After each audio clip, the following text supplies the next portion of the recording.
How to fix TikTok you are following too fast, easily and fast. Hello guys, welcome back to this new short tutorial. So I'm gonna show you how to fix this problem easily and fast. First thing, open the settings, go to the apps manager, open the apps like this. Now on this page you will find all the apps that you have on your phone. All what you wanna do here is click on the storage or the internal storage right here, as you can see. When you click on it, it will take you directly into this page. So all what you want to do is click on clear data and then click delete. All these apps data will be deleted. This includes files, settings, accounts and databases. After that, go back, click on notifications, disable the notifications and enable them back, and then click on the data usage and make sure that every option here is enabled. Go back, click on the permissions and make sure that all the permissions are enabled, especially the storage permission.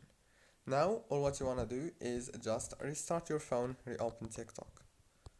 Don't forget to like, subscribe.